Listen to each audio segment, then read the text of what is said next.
rasa ba wanda min roƙona ya ilahu farjini a daɗa min don isar manzo na ya rabbana a iya min.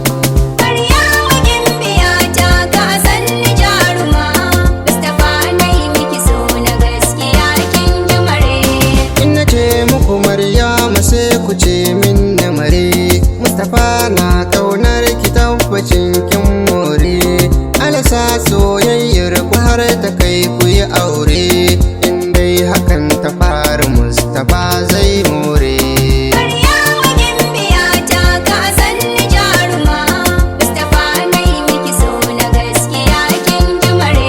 Ya kamata ki gane zancen ki kullum ya kai, na ga mata na son sashi ku ke ra'ayi, kin ga kowa kannan ma shi yasa yau na kai, sabuwar soyayya kuke a sabon yanayi. Maryama gimbiya ta ka san ni jaruma, Mustapha nai miki so na gaskiya kin ji mare.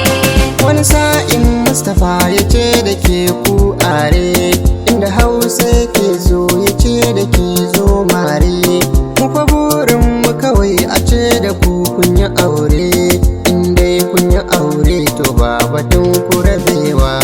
Maryama gimbiya ta ka san ni jaruma, Mustapha nai miki so na gaskiya kin ji mare.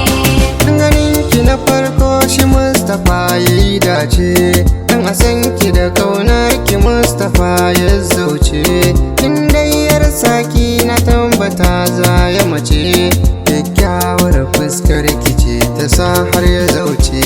Maryama gimbiya ta ka san ni jaruma, Mustapha nai miki so na gaskiya kin ji mare.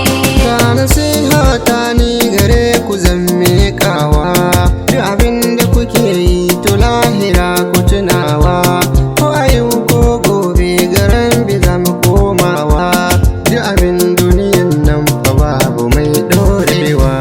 Maryama gimbiya ta ka san ni jaruma, Mustapha nai miki so na gaskiya kin ji mare. Mustapha na kaunar ki gaskiya kin ji mare.